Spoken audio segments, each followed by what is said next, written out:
Listen, you're not failing. You're parenting without the village your nervous system expected. If you've ever thought, why does this feel so hard when I care so much? Or if you feel like you're constantly behind, constantly overstimulated, and constantly needing a break that you can't quite get, I want to say something very clearly at the start. You are not failing. You're parenting in conditions your nervous system was never designed for. You're not broken. You're not doing it wrong. You're not lacking any discipline. What's happening is that you're overfunctioning in undersupported conditions. Let's dive into this week's episode. So, I talk a lot about parenting strategies, but almost never about the environment that the nervous system expects to parent in. Parenting is not just about behavior, it's about capacity. And a lot of capacity is shaped by support, regulation, shared load, nervous system safety.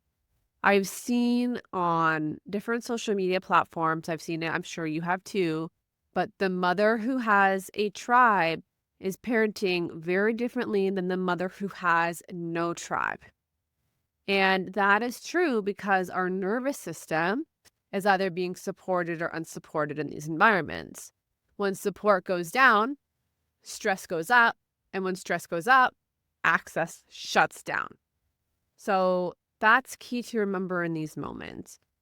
When we do have a village, the stress can be reduced in a manner of speaking. I would say that I'm in the boat of not having a huge village to rely on.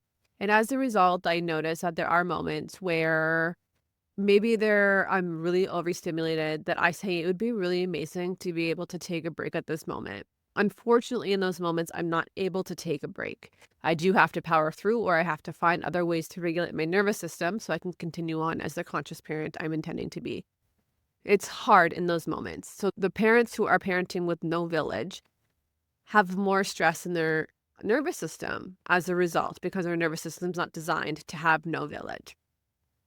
Let's dive into a little bit of the evolutionary nervous system expectations. This is really interesting to understand and exciting to learn about. Humans did not evolve to parent alone. If you think back to the Homo sapien age, or what we know about that age, is that everyone was part of a tribe, right? Parenting was shared. Last year, I was able to go on a field trip to one of the indigenous communities that's close to us. And it was very interesting how they would have these huts, right? These massive huts. And parenting was shared in those. The several families would live in the same sort of house, long house, and parenting was shared. So all of the women would gather and watch all of the children, and all of the men would gather and do their things that they need to do. And the parenting was shared. It was evenly distributed. There was multiple adults supporting the child raising period. They learned from a plethora of adults in those situations. But then let's look at this day and age, right? So we went from multiple caregivers to having built-in breaks to having constant co-regulation and shared responsibility to now we have 1 to 2 adults doing everything, typically mom and dad. There's no consistent support unless sometimes you pay for it, right? And you have high expectations and a lot of isolation. So your nervous system expects backup, but the backup isn't there. I experienced this in my parenting, like I said. It's very interesting when it's just mom and dad with ensuring that everybody has the regulated nervous system. So your reaction isn't necessarily about your child being too much. Maybe you're tired. It's about your system being undersupported as a parent. So your reaction isn't about your child being too much. It's about your nervous system being undersupported. You have multiple kids talking, or you've got lots of noise, a huge mess, hunger, transitions to handle, and you're the only regulator in the room, right? That's not parenting difficulty. This is nervous system overload without relief. There's a huge mental load and invisible labor here. So even when we're not actively parenting, your brain is still holding everything. You have the lists. You have the meals that you need to prep. You have the upcoming appointments. You have the emotional tracking of how everybody's feeling. You have the school needs, the school emails, the reminders for everything, the household management, anticipations of problems that are coming up. That's not even to mention a million other things that we have going on in our brain. So this is not just work, this is sustained cognitive load. And as parents of today, this cognitive load, without having a village of people around us, it's challenging. So our nervous system then is, our brain never gets to fully shut down. And there's no really off button to allow us to not have to handle all of those things. So you're not just parenting your children, what you're doing is parenting an entire ecosystem. You're holding the entire ecosystem together as a mother. This ties to so much exhaustion, right? It's not laziness, it's not lack of discipline. What it is, it's chronic activation without recovery. There's no built-in recovery. There's no built-in village that supports you to help regulate that nervous system response or to give a break in moments of having to do everything to everyone all the time. And yes, it leaves us exhausted. This is why sometimes overstimulation can feel so constant in our body. If we bring it back to body awareness, maybe we are more sensitive to noise or touch fatigue. I get that one so often. Or interruptions. I just want to do this one thing without any interruptions. Or lack of silence. There's always somebody talking. This nervous system is not getting time to return back to the baseline. And our nervous system needs that time to return back to the baseline so we can consistently come from that regulated state. But instead, our nervous system stays irritated, activated, on edge. So it's not that you can't handle it, it's just that it's never stopping. It's always there. One example, say a child asks a question and then you answer, and then there's another interruption, another demand coming at you. There's no rest between those demands and those questions. This is cumulative stress. It's not a single moment problem. It's cumulative over time. And there's no village anymore, like I said, to be able to support that. Okay, so here is a shift that most people maybe haven't heard before. So we talk about co-regulating our children, but as adults, we need co-regulation as well. So what that means is that we need to feel supported. We need to feel seen, and we need to have someone hold emotional or practical weight with us.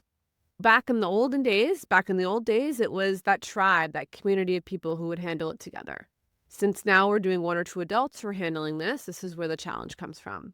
So sometimes that may look like someone else handling bedtime. If we are looking to feel supported, maybe we need someone else handling bedtime. Or maybe it's having a conversation where you don't always have to be the strong one, or sitting in silence with another regulated adult. Key here is that your nervous system regulates faster when it's in connection rather than when it's in isolation. So this is where it's important for us as adults to be with other co-regulated adults so that we can have that regulation together. This is what we can do this day and age. In addition, if you do have a village that shows up for you, use them. If you don't, then these tactics will help you. Being able to sit with maybe one or two other co-regulated adults, whether that's a friend, a spouse, whatever that looks like, it will help you regulate your nervous system so that you can feel better and feel more connected.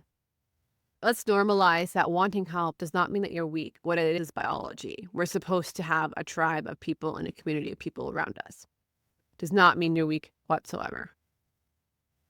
This is really hard for some women, especially to accept, especially if they have a family unit, say, that is not so supportive of them or supportive of their choices. Or maybe we talk a lot about breaking generational patterns and generational healing in this. And sometimes as a result of generational pattern changes, that means that relationships are broken down and you don't have access to that tribe anymore. We may not be having the village that we're meant to have, but what we can do is build micro versions of it. So it's not about finding more people, but what it is about reducing isolation in small, real ways. So maybe you have one consistent support person, a friend, a parent, a partner. That's important. Maybe you can find childcare swap with another mom. Or maybe there's a space where you're not the only one holding everything together. So we have things in our ecosystem like listening to audios, like my capacity reset. This is a way to reset your nervous system, or finding spaces where nervous system is supported and not judged. And that's more of a heart-centered community that we're looking for this day and age as mothers, is to be able to feel supported and feel like we belong and have that consistent co-regulating nervous system support. The support doesn't have to be big. It doesn't have to be big to be stabilizing, but what it does have to be is consistent. You need to have access to consistency. So for me, for example, I have access to, I would say, 2 or 3 people who really help me regulate my nervous system, that I can have conversations with, that I feel are part of my village, my micro village. Now, they may not be present all the time, but I am able to lean on them for support. And of course, I have my spouse that I lean on as well, and he's been a great support for co-regulation in our family. It doesn't have to be big to be stabilizing, but it does need to be consistent. And these people need to be consistent in how they show up in your life and how you show up in their lives. So instead of trying to fix anything, I really want you to anchor one point of support this week. We're going to do a little micro integration. So maybe ask yourself, where can I reduce my isolation even by 10%? So maybe it's, you can ask for help with one recurring task, or schedule 1 hour where you're not alone doing the default parenting, or maybe sitting with someone instead of doing everything alone. Or maybe let's listen to something regulating instead of scrolling on social media. We won't build capacity for our nervous system through effort. We build it through support. So it's key to find that support in our nervous system. If this feels hard, it's because it is hard. It's not because you're failing, but because you're doing it without your nervous system expecting to have it. That's why it feels hard. And you were never meant to do this alone. So I'd love to reinforce that capacity can grow, support can be built, and patterns can change. If you want support when your nervous system feels offline, I do have a mini experience, the capacity reset, available for you. And I'll link that in the show notes below. And this is where we can expand our capacity more deeply. The capacity reset walks you through this in a way that your nervous system can feel like it's actually being held. So you're not alone, you're just under supported, and that can all change. Thank you so much for listening to this episode. Let me know in the comments what resonated with you most. I'd love to hear from you, and we'll see you next week in next week's episode.